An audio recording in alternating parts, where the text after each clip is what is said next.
Hey, massive welcome into this training. So, this training is meant to help you shift from a scarcity mindset into an affluence mindset while getting rid of all the damage, all the harm that has been done to your mindset because of any sort of past financial struggles, any sort of bad money situation that you've got to deal with any time in your life so far. So I would want to help you transform from a scarcity mindset into an affluence mindset. All right, so first and foremost, like, why is it important to achieve this transformation? So I'll give you an example. Uh, on one of my coaching sessions with one of my clients, right? We were doing some work on business and mindset. And what we figured that every time I would help her move closer to bigger goals, every time I would help her achieve bigger goals, there would some sort of resistance and fears that would start to surface up. So basically, it was because of a past financial struggle, a bad monetary situation that she had got to deal with in her early teenage, I would say. So the situation was one of her very close family member had put a huge sum of money to bad use. The money got lost, and it was a bad uh, consequence. Basically, they landed into a lot of problems because of that lost money. So, what happens when you get to face some sort of financial struggle or a challenging monetary situation? What really happens is your mind automatically gets programmed for scarcity. Your mind gets programmed for a bad financial situation. Basically, your mind is in expectation of a challenging financial situation rather than being open to receive more money, if that makes sense. So what used to happen was every time she would do the work to uh, get achieve her next monetary goal, a bigger financial goal, she would go back to that past financial struggle about money being put to bad use. So when you get to face any sort of such situation, and when going forward, when you look at a bigger monetary goal, somewhere in the mind it is there that it's not good to have that amount of money. It will be lost, it will be put to bad use. Better to stay average, better to stay safe and comfortable, because the bigger the money, the more the problems. The bigger the money, the more the loss associated. I hope you are getting sense of what I'm trying to say. So that's why it is super important. Like, this is just one of the examples. I have countless examples that I can quote here. And there can be various different situations that you can get to deal with in your life. But the entire goal behind this training and helping you with this exercise is to actually help you step out of that scarcity mindset and step up into an affluence mindset, and getting rid of all the bad memories associated with any sort of bad financial struggles that you have faced, any kind of challenging monetary situations. So you can be open, only look in terms of possibilities and opportunities, and ultimately open doors for more money to flow in, right? And why this is also important to handle is because most people push most of their bad memories and bad experiences under the carpet, but it's not their fault really, because that's how they know it can be dealt with, right? Very few people just know how to process things in the right way. So the best thing, the smartest thing to do for that point in time is to simply push everything under the carpet, but it hasn't gone anywhere, it's still there. So until and unless in the right manner you deal with those memories and those stored beliefs and thought patterns around those financial struggles, those challenging monetary situations, they'll keep showing up. And why it is again super important to handle is because even if the past financial struggle, a bad monetary situation hasn't been specifically from business, but it will show up in your business in ways you cannot even imagine, right? Because everything is intertwined, interrelated. So do not think that if your past situation has something to do with a relative or a parent or buying a toy, how would that impact your online business? I can tell you it will, because your mind is one and it's the same, right? So if you haven't processed things in the right way, it is still there and it'll keep showing up. So let's dive right into the process so you can implement. You will also get the entire workbook, right? I have created this on Google Docs so that you can make a copy and fill right in, or maybe take a printout, whichever way, but you'll also have the link for copy of this workbook, so don't worry about that. uh, so just a quick walkthrough to the entire process, really, so you can know what sequence we are following. So first of all, we'll go about understanding the scarcity mindset, like where exactly is it coming from, and getting a fair understanding of the entire thing. And then we'll work towards reframing your mindset, because that's really the most important step. And along with that, I would also help you with some practical financial strategies, which I would recommend you to implement along with working on your mindset, because when both the things are handled in coordination, you get way better results. And then how to go about building a supportive environment, because you may or may not be present about the kind of damage or harm your environment could be causing, right? So we'll cover that part. Plus, I'll leave you with some steps to focus on your long term growth in how to be consistent from now on with the implementation of certain action steps. So basically, towards the end, I would also leave you with a definite action plan that you can implement from now on, so that you have a very clearly laid out step by step plan. You do not have to really waste your time thinking what needs to be done. Simply grab that action plan, implement, and you'll be good.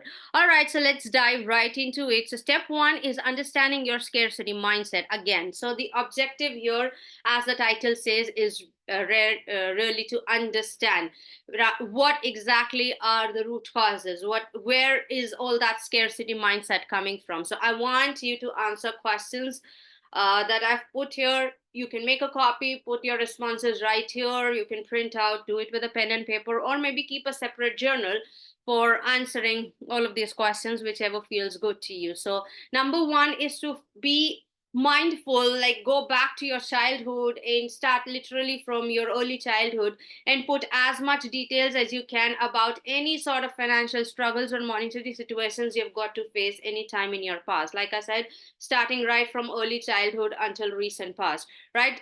Literally dump everything right here. What kind of financial struggles have you got to face? Could be related to how hard your parents had to work, maybe something that your relative did to you, or maybe you had a friend who was very rich and you were always the one who had to be very limited when it comes to spending money, things like that. Like any kind of financial struggle, maybe bigger, right? Maybe anytime in your past you had a lot of money and you lost all of them.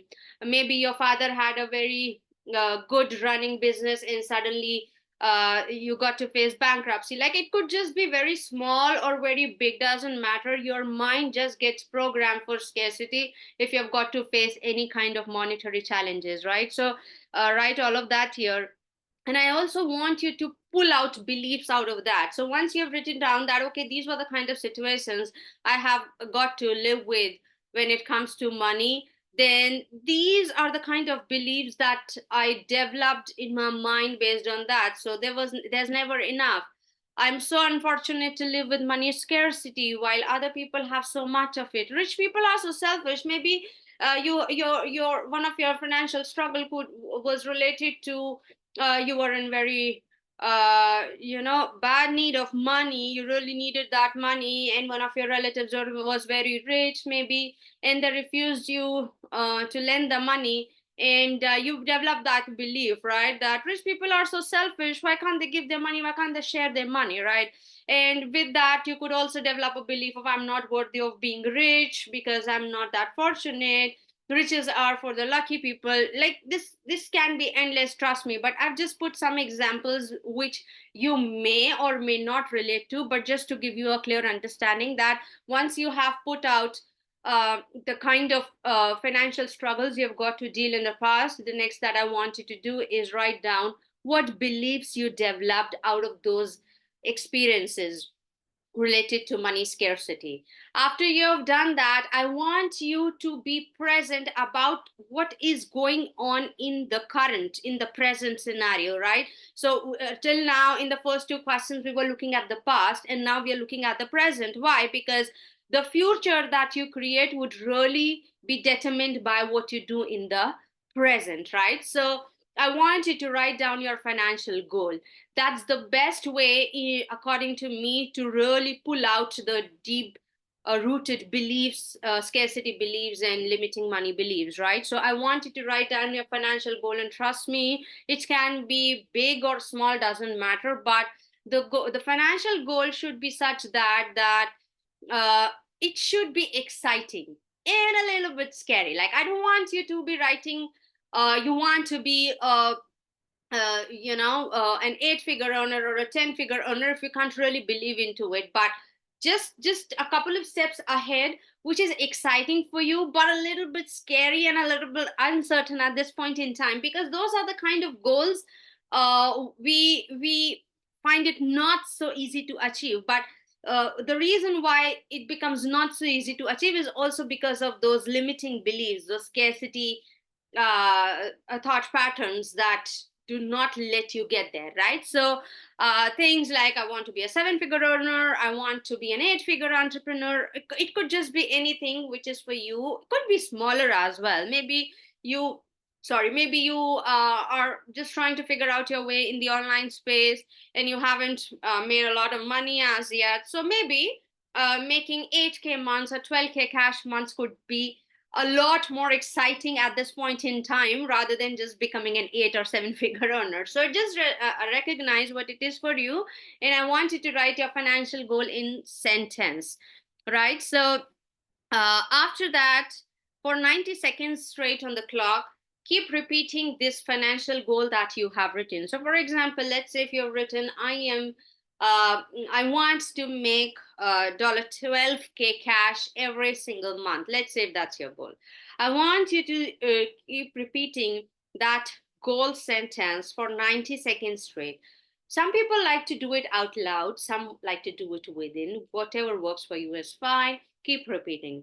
I want to make 12K cash months, 12K cash every single month. I want to make 12K cash every single month. I would be really happy if I make 12K cash every single month.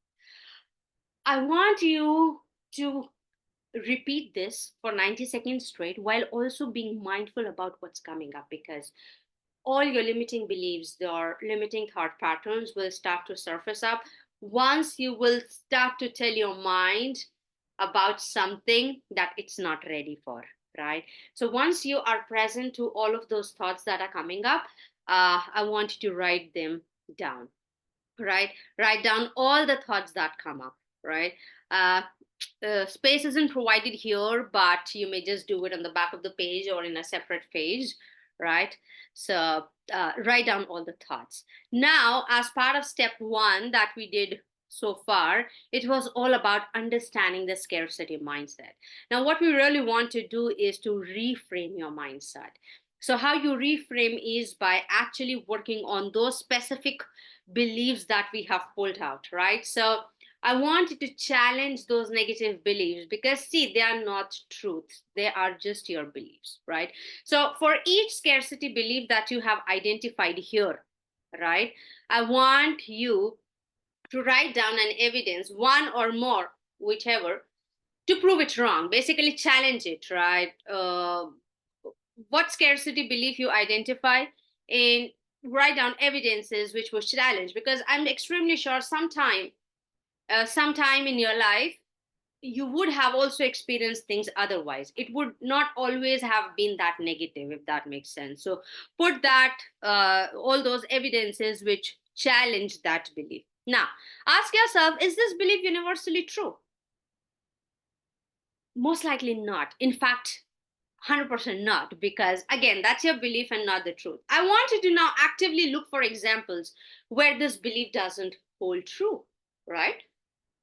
Maybe you got to face a situation where you didn't had money to buy your food, but then some other time it also happened that you got a free meal which was really very good and you had a very good experience. Like, not always those beliefs are true. So I want you to actively find the examples where situations happen, things happen, where you got to experience the opposite of it. Right now, I want you to transform all those scarcity beliefs into abundance beliefs, and you can simply do that by writing the opposite of the scarcity beliefs. I've put an example here: there's never enough money.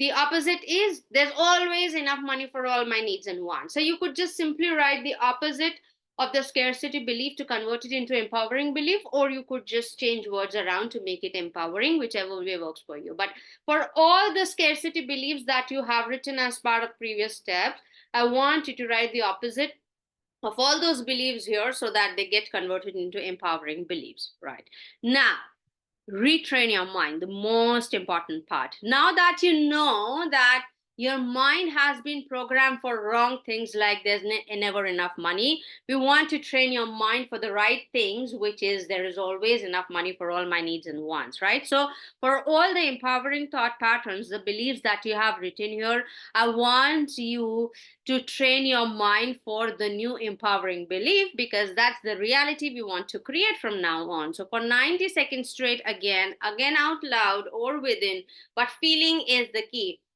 Repeat each empowering belief that you have written. Feeling is really the key. So for example, there is always enough money for all my needs and wants. There is always enough money for all my needs and wants. Now, there can be two ways of doing it. There can be just there is always enough money for my needs and wants without really feeling anything. But there can be there is always enough money for all my needs and wants, and I feel so grateful. I feel so blessed for everything that I have in my life. That is now feeling. Right. So I want you to really feel into the words while you do this process for 90 seconds for each belief. So if you've written 5 beliefs, do it 90 seconds each. If you've written one, that's fine too, but 90 seconds at least for each belief, right? Visualize in your eyes, feel into the words. You should be able to feel the feeling in your body. Keep repeating with your eyes open or closed, doesn't matter. Saying out loud or within, doesn't matter. What really matters is if you can see it in your eyes and if you can feel it in your body, you'll have it in your reality. That's the entire thing. Next is to, okay, so I'll take you back here. So now we did the step of reframing your mindset, right? After you have done that, I want you to also execute some practical financial strategies, which would also leave you sorted with your day-to-day finances. So it is super important to be clear about your financial goals and to also allocate a very specific purpose. By the way, you will manifest money way more effortlessly if you allocate a specific purpose to the amount of money that you're manifesting, no matter how big or small it is. Let's say if you want $10K cash by the end of this month, if you can just spend a few minutes to break it down, what exactly would you do with those $10K numbers, you will be able to manifest that money faster. And also being clear about financial goals is super important. So I've put my own example here. So what I do is I have 5 bank accounts and I allocate funds for things that matter to me the most. So things that matter to me the most are having my personal savings, keeping money for investments, travel. I love travel. And then I also like the ability to spend money for myself, my husband, my son, my family, without really thinking. And then a business checking account, of course, because that's required for business to running smooth, right? So in going forward, I plan to have a charity or donations account. So what I simply do is, for all the earnings that I do, all the money that I make, I simply allocate the funds to 5 accounts. Now I do not really have to worry about uh, where the money is gone, or do I have enough for it, because this way you will be more financially organized. At the same time, this will help you feel abundant, because the moment you look into your travel account and see, oh wow, I have money in there, and the moment you see that, oh wow, I have money in my personal spending account, you simply go out and buy anything that you want, and you really do not have to worry about how much money I have, will I have left enough by the end of this month, and things like that. So this not only organizes your finances, this also makes you feel abundant, right? Because every time you see in your account, you have some money in all the accounts. So I allocate this way. You can give this a good read, so you can really understand how I do it. And of course, I've allocated a percentage of funds based on my own needs, which will definitely change with time, but that's not a problem at all. This is just about, like I said, organizing and just feeling abundant, right? And this is just what I how I do, but sometimes things need to be done differently, just simply based on your current situation. So maybe you just want to look at a specific monetary goal and just want to assign that money for specific use. So for example, if you think that, okay, for the next $12K cash I'll have in my business, I'll put 2K for this, 5K for this, 3K for this. So that way also you can assign a specific purpose. My whole point is, if exactly what I've put here, if you can be very clear about your financial goals and the purpose you're allocating to the money, you'll be very good when it comes to organizing your finances. You'll be very good with money, because see, money also loves clarity. Money loves being organized. Money doesn't want to go to people who are cluttered and disorganized. So this will really help you manifest money effortlessly. So definitely take this on. I've provided space, good enough space for you to do all your calculations and everything right here. The next step that I want you to do is write 3 points of gratitude for your financial life, like everything in your financial life, no matter how big or small, everything is money. See, everything around you is money. This air conditioner is money, the fan, the cupboards, the laptop, the what like with the water we even pay for, right? The food and everything, literally everything is money, if that makes sense. So if you can be grateful about all the things that you can do with money in your life, no matter how small or big it is, it will really expand. It will really raise your money consciousness. And that's why I say write every statement with a because really gets the thought into feeling level. So I'll give an example. uh, you could be grateful about having a job or a business, because that brings in money. That is one. But I'll tell you, I am happy and grateful for the money that I receive from my job or business, because that takes care of my day to day expenses, thereby allowing me to think and work for my bigger goals. Now, let me tell you, how would your life be if you do not have this money coming in? It'll be a big mess, isn't it? But most people forget to be grateful about things that you actually should be very grateful about in the very first place, right? So I wanted to write at least 3 things you are grateful about in your financial life, with a because that because will really get you into the feeling mode, which is super important. And then really consider investing in yourself. So what I've seen with most people is, if you can't afford at this point in time, if you can't really manage your finances at this point in time to really invest into a full on coaching, I recommend you take a course from a coach you really want to work with. See, what happens is, if you'll continue to wait for things to change, waiting attracts more waiting. I've put it here. So if you would not take one step forward, nothing will change, right? So you may be thinking, I would climb the mountain, but my approach right here is climb the mountain for sure, but do not forget to take those steps which will take you to that mountain, because most people just continue to stare at that mountain without having to move a little bit towards it, and then you think that why are things not changing. So do things which will actually take you closer, one of which is really super important, which is investing in yourself. Because if you'll continue to wait for your situation to change, if you'll continue to stay in the exact same situation without changing anything really, you'll stay where you are, right? And nobody wants that. So consider actively actively consider options where you can invest in yourself, which can take your life, your personal growth, your business, your skills to the next level, because that's just how you achieve your bigger and better goals, right? So with that said, we have covered this step 3 of executing some financial strategies which will actually help you manifest money more easily, more effortlessly, and thereby uh, developing your skills to get closer to your uh, bigger and better goals.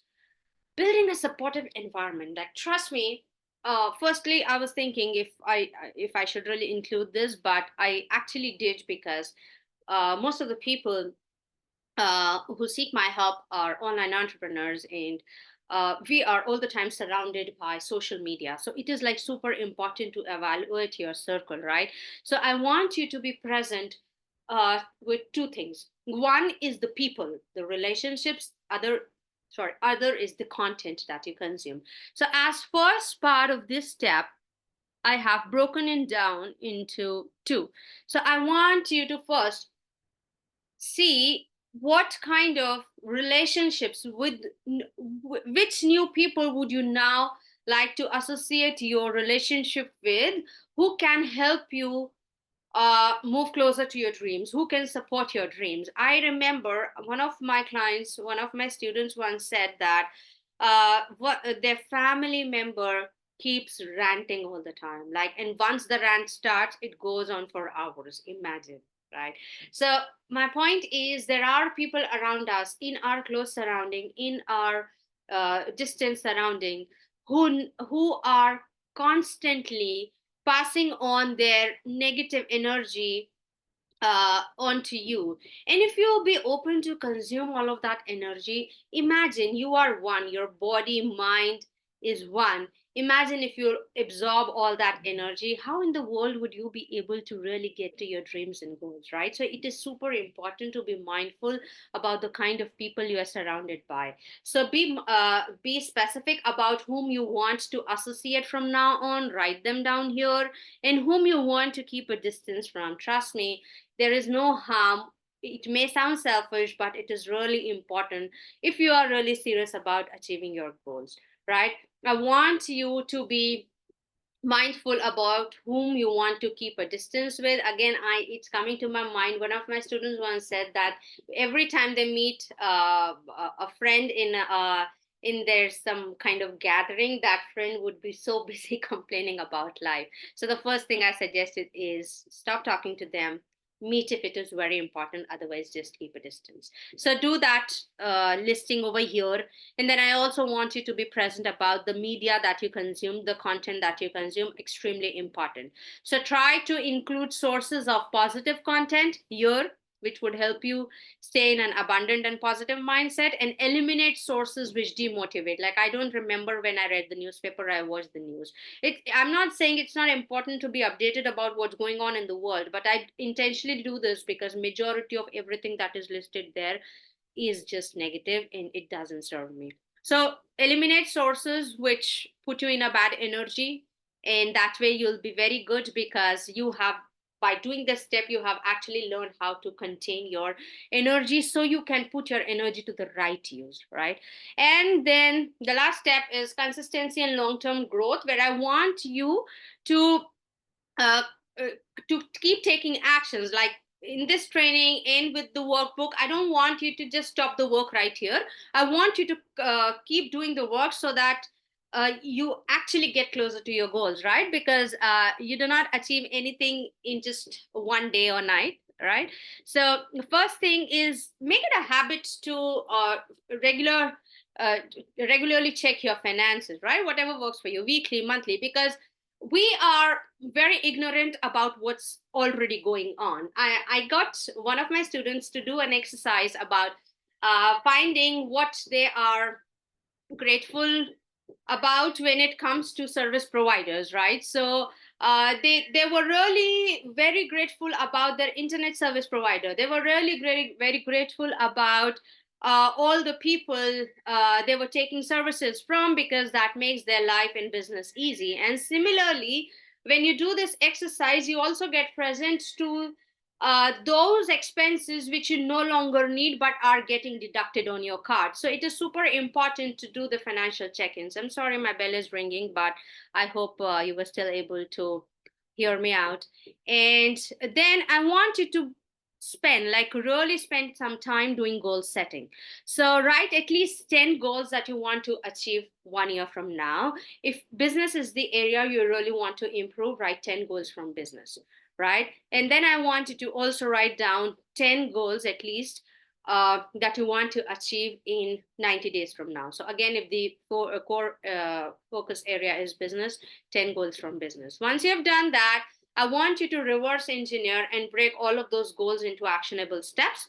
Now implement those steps consistently and track your progress. And when you achieve some milestone, when you achieve some win, when you accomplish something, just do not forget to reward yourself. I absolutely love this. So, for example, when I was really building my consistency muscle, how I did was I said to myself, okay, if I can be consistent for 2 weeks straight, I'll reward myself. And the reward could be as simple as going out for shopping or movie or anything. But just celebrate and reward yourself when you achieve something. So with that, I leave you with an action plan that you can implement from now on. And so once you have taken this exercise, right, along the workbook after you watch the training, from now on, every day, consider implementing these 5 action steps and you'll be very sorted and good. So the first action would be for 90 seconds straight, like I said, repeating each empowering belief, right, which we wrote as part of step 2B. So if required, just revisit the exercise above to just get further clear understanding, right? For every belief, if you've written more beliefs, then 90 seconds for each belief. While really feeling into the words, like I said, just if needed, just go back to the step 2B and check from there. So action item 1 based on step 2B. Action item 2 is based on step 3B. I've given you the details so you do not get lost. Every single day, write down 3 things you are grateful for in your financial life with a because, no matter how small it is. Action item 3 based on step 3C, right? Every 2 weeks, 2 weeks from now, I want you to commit a date within 2 weeks, basically, and consider making an investment. It could be a small investment in a course, doesn't matter, but I want you to take that next step now in the very near future. So commit doing that. Action item 4 is based on steps 4A and 4B, which is about the positive and negative sources, right? So definitely visit back and see, and commit to doing at least one of all that list within the next 24 hours. An implementation. So we want to be executing what we are talking about here. Action item 5 is date-wise execution of all the action items that you've listed here for your goals, right? If you'll just write here, forget it, leave it, nothing will change. So I really want you to execute this action plan, these 5 action items from now on. Define dates and make sure that you implement, right? And you'll be very good based on that. That's all for this training. And like I said, I'll also drop the link for the workbook so you can make a copy, fill right in, or take a printout and do it. Keep a journal, whichever way.